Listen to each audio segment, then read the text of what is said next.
A paz do Senhor, irmãos. Amém. A paz do Senhor Jesus, irmãos. Amém. Vamos abrir nossa Bíblia lá em Filipenses. Carta de Paulo aos Filipenses.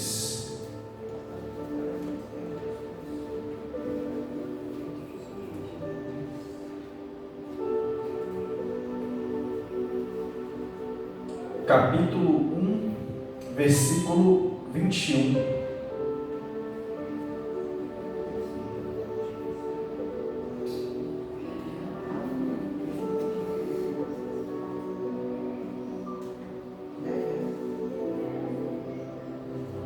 Carta de Paulo aos Filipenses,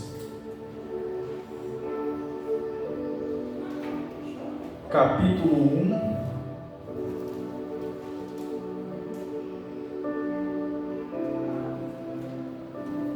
a partir do versículo 21.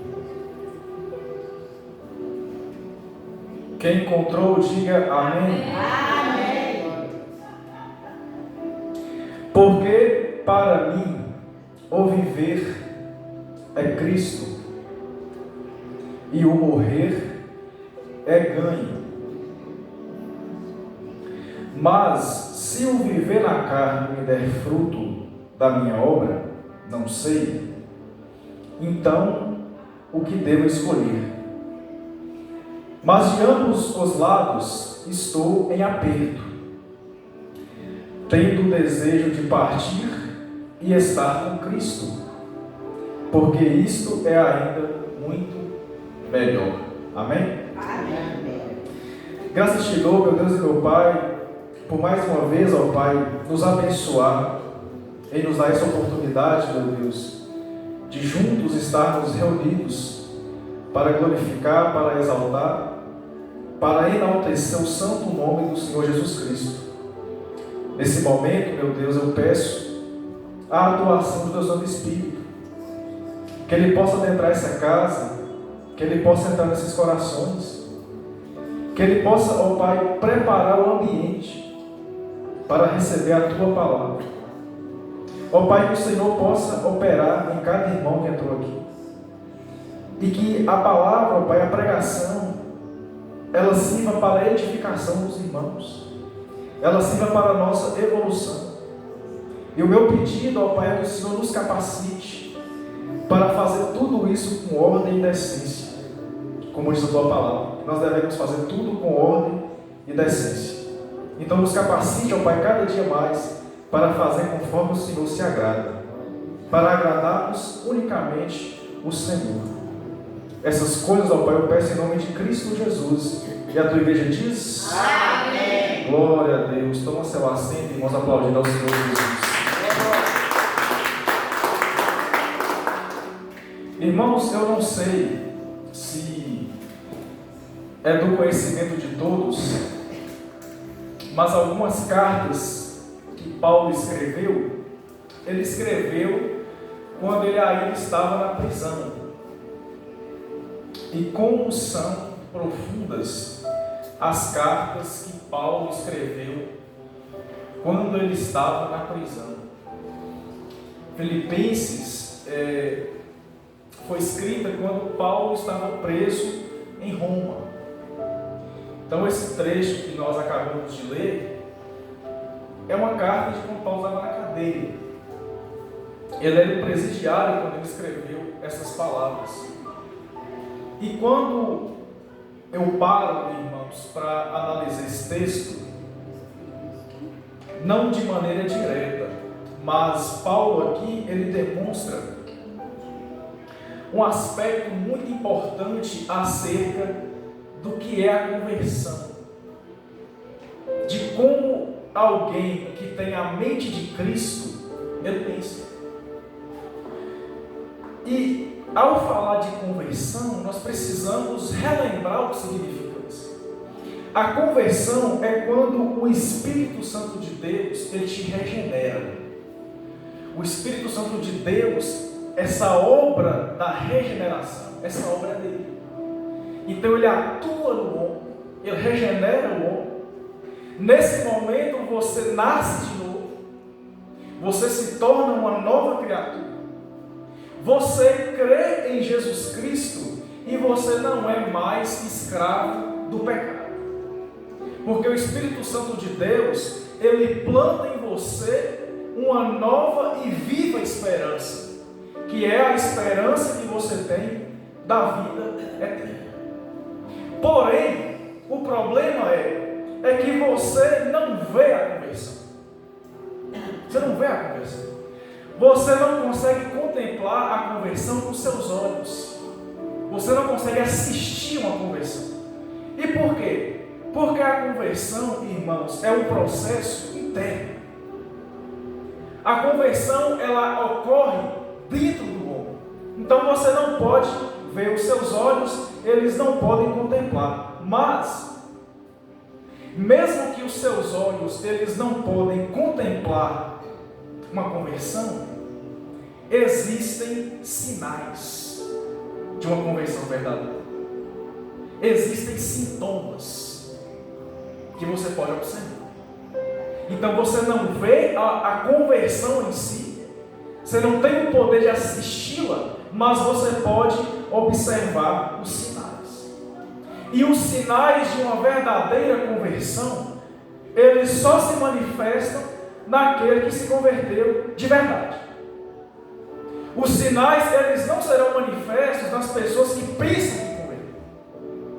Os sinais da verdadeira conversão em Cristo Jesus, eles se manifestam nas pessoas que verdadeiramente se converteram.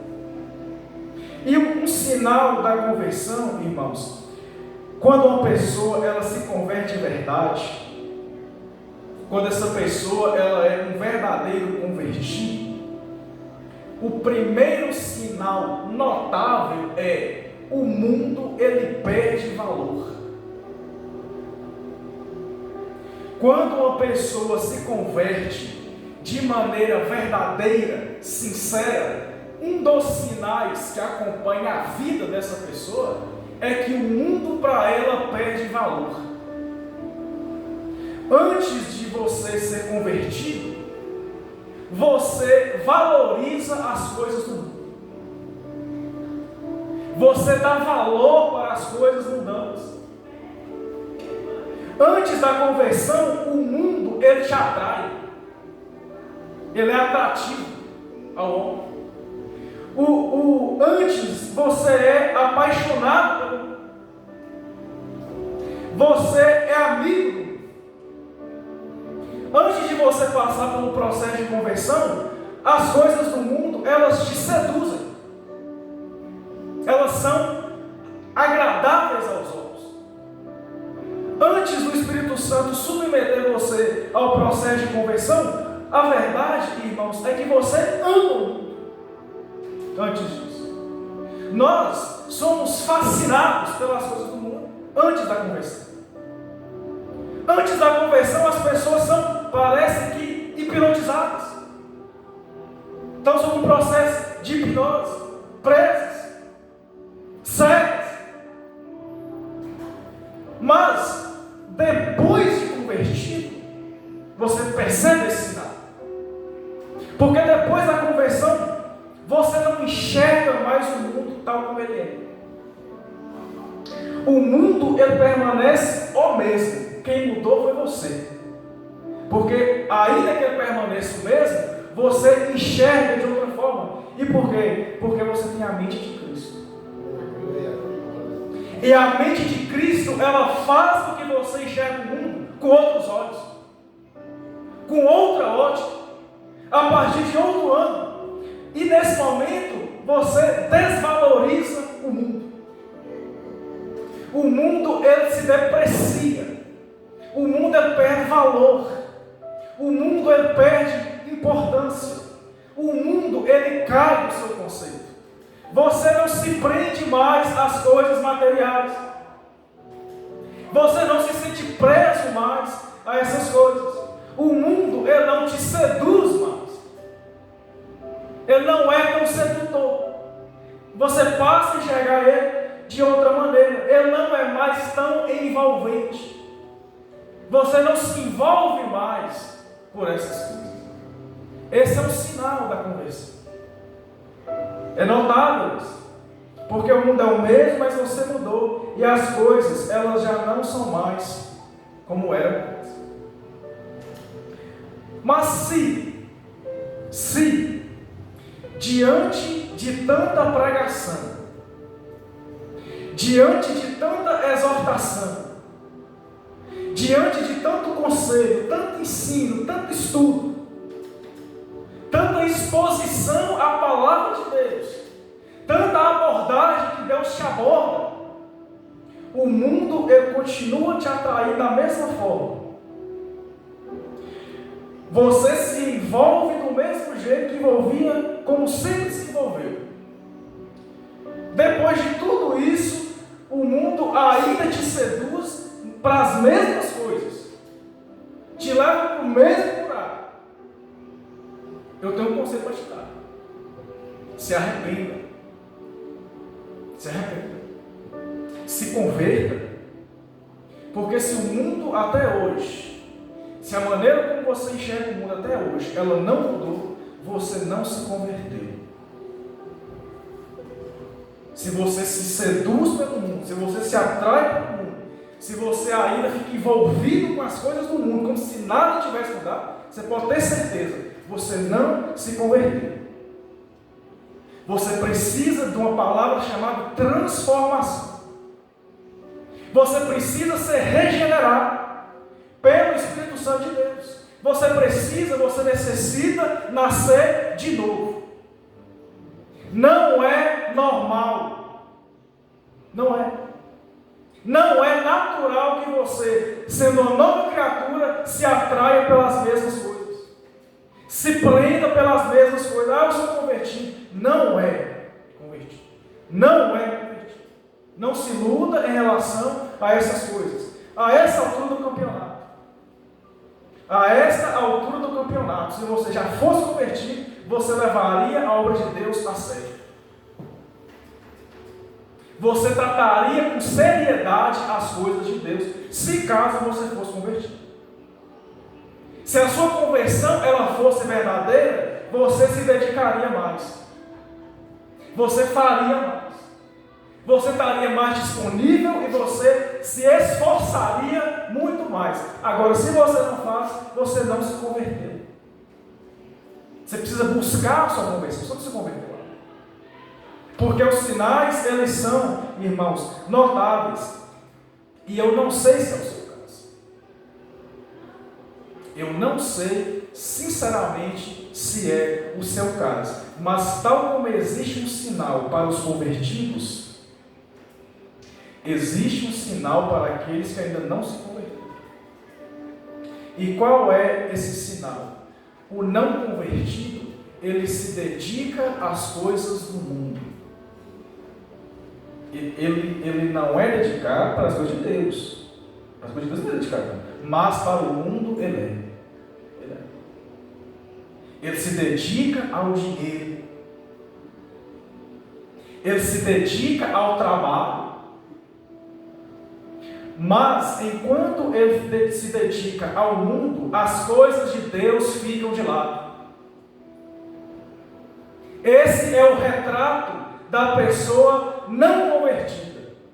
Ela se dedica, se debruça, se esforça para as coisas do mundo.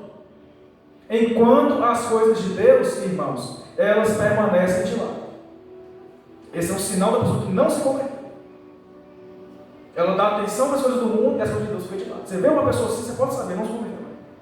Não se converteu. Mas Paulo aqui, se nós nos debruçarmos sobre o texto, ele vai além.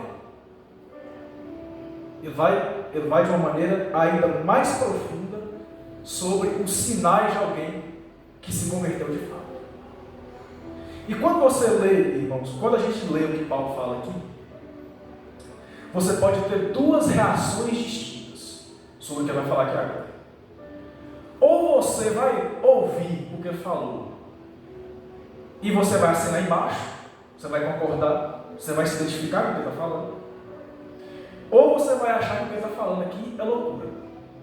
Você pode ter certeza que ou você vai reagir dessa forma ou de outra. Ou você vai assinar embaixo e vai concordar com o que ele está falando, se você é convertido. Ou você vai achar o que ele está falando loucura, absurdo. Ou vai ser um, ou vai ser outro. No versículo 21, o texto, Paulo fala o seguinte: porque para mim o viver é Cristo e o morrer é ganho. Eu não sei se a sua tradução está idêntica à minha tradução. Talvez esteja morrer é lucro. Mas a ideia trazida por Paulo aqui, ela é a mesma. E ponha, irmãos, uma coisa na cabeça de vocês. Presta atenção no que ele está falando aqui. Morrer não é perda. Morrer é lucro. Morrer é ganho. O cristão, ele não pode ter medo da morte. Não faz sentido o cristão ter medo de morrer. Não faz sentido. Porque ao que Paulo fala aqui, a morte para nós é lucro. A morte para nós é ganho. Mas, se você chegar para um ímpio, se você chegar para um mundano, para um incrédulo, e perguntar para ele sobre a morte, puxa esse assunto com o incrédulo, sobre a morte, o que você acha da morte? Pergunta a ele, o que ele acha da morte? Sabe o que ele vai te falar? Ele vai falar com você que a morte, ela é uma tragédia. Para o mundo, a morte é uma tragédia. Para o mundo. Pergunta para o ímpio a opinião dele sobre a morte. Ele vai falar para você que a morte é o mal. Ele vai te falar que a morte é uma perda. O ímpio, ele vai olhar para a sua cara e ele vai falar que a morte é prejuízo. Mas Paulo fala não para nós. A morte não é prejuízo para nós. Nós, os que somos de Cristo, nós só ganhamos com isso. Nós não perdemos em nada com isso, irmãos. Para nós, a morte é ganho. Para nós que somos de Cristo, irmãos, a morte é benéfica. A morte, ela é vantajosa para nós. Para nós, a morte é um prêmio, irmãos. Para nós, para quem tem Cristo, Paulo diz, morrer é lucro. E por quê? Porque partiremos, irmãos, para estar com quem? Com Cristo Jesus. Deixa eu ver se é isso que Paulo fala aqui. Mas de ambos os lados, ele diz, eu estou em aperto, tendo o desejo de partir e estar com quem?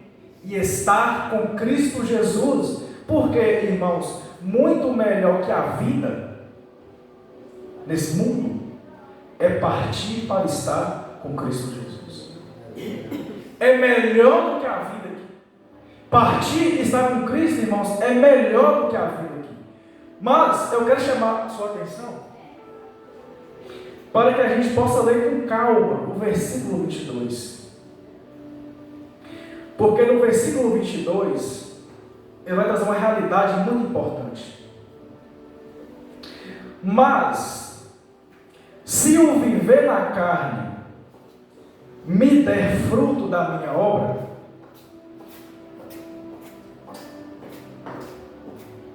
não sei então o que deva escolher. Eu não sei, irmãos, se vocês conseguem logo de cara já captar o que Paulo está falando aqui.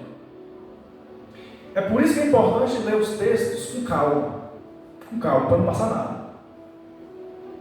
Ele está falando o seguinte: mas se o viver na carne me der fruto da minha obra, então eu não sei o que eu devo escolher. O que o apóstolo Paulo está falando? Ele tem dúvida. Ele está hesitando, ele está em dúvida aqui. Ele fala: eu não sei o que eu devo escolher. Apóstolo Paulo fala. Mas ele não sabe o que ele deve escolher entre o quê? Ele está falando: se eu morro, a morte para mim é lucro, se eu vivo para Cristo.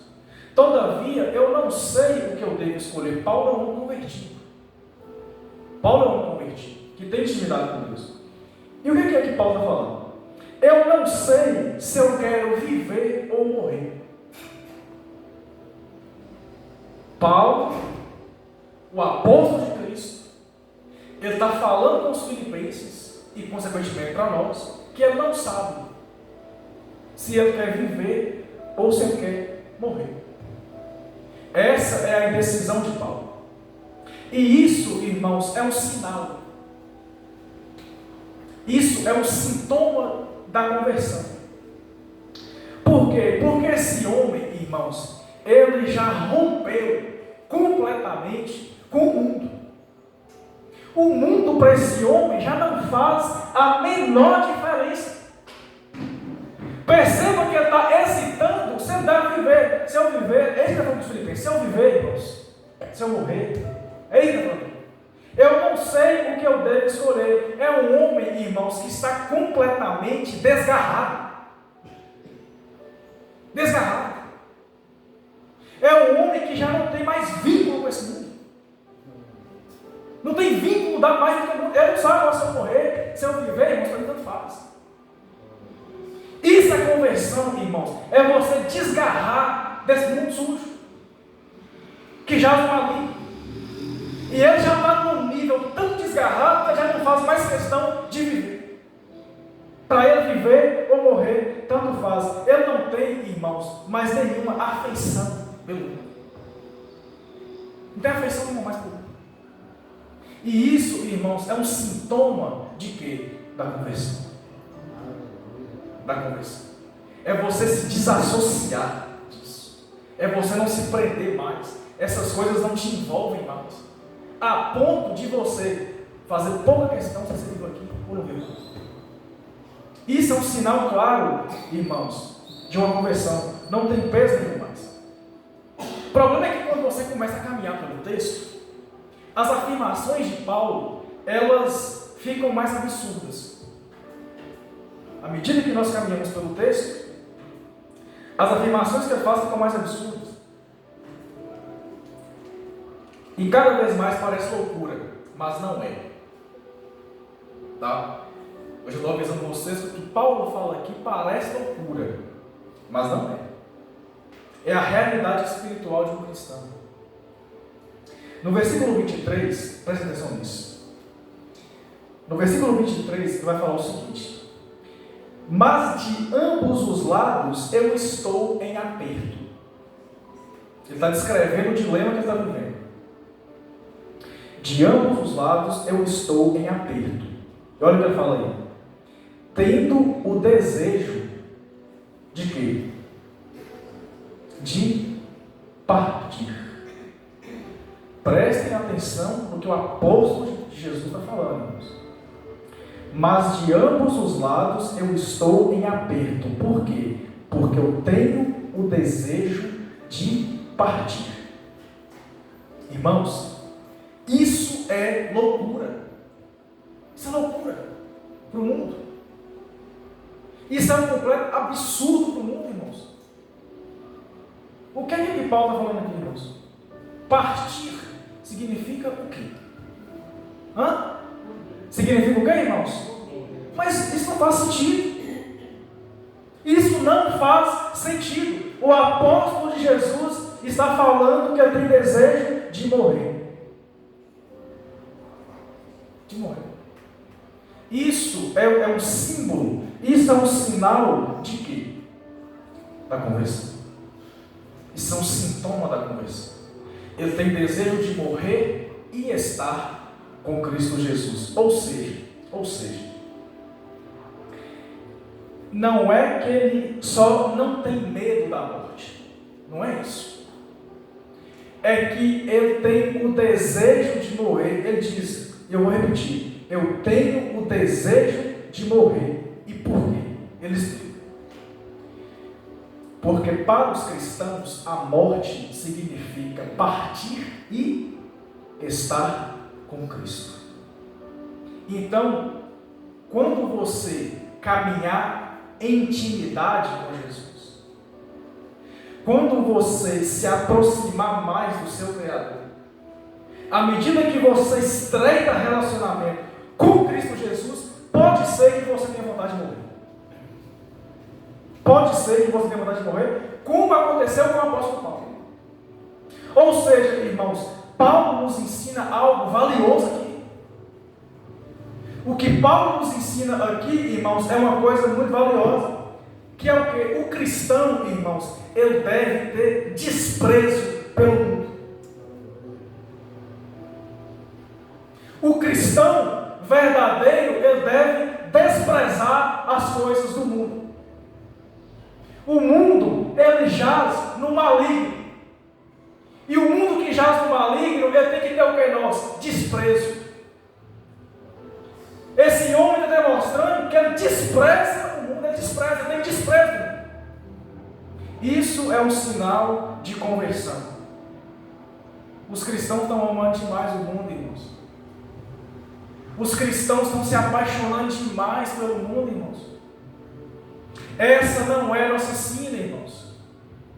Essa não é, irmãos, a nossa vocação. Nós não fomos chamados para ser amantes do mundo. Nós fomos chamados, irmãos, para pregar o evangelho nesse mundo e desprezar as coisas que ele oferece. Foi para isso que nós fomos chamados. Isso é ser cristão. É você amar a Cristo acima da sua vida aqui. Então você deve dar valor à vida, sim, porque foi Deus que te deu. Mas acima da sua vida você tem que amar mais a Cristo Jesus. Conclusão. Portanto, irmãos, se desapeguem desse mundo. Não tenham afeições por esse lugar. Porque nessa terra, irmãos, nós somos peregrinos. Nós somos peregrinos aqui. Nós somos estrangeiros. Nós somos estrangeiros. Essa não é a nossa terra. Isso aqui não é a nossa terra. Essa terra é estranha para nós. Nós somos peregrinos em terra estranha. Nós estamos aqui de passagem para outro lugar. Não há por que temer a morte. Não há que ter temor na morte. A morte para nós é lucro, é ganho, é lucrativo para nós. Se vivemos, se morremos. O que importa é o quê? É que nós somos de Cristo Jesus. Romanos 14, não precisa abrir. Romanos 14, versículo 8, ele diz o seguinte: porque se vivemos, para o Senhor vivemos. É Paulo dizendo. Se morremos, para o Senhor morremos. Quer pois vivamos ou morramos, o que é que importa? É que nós somos do Senhor Jesus Cristo. Aquele que recebera esta palavra diz: amém. Glória.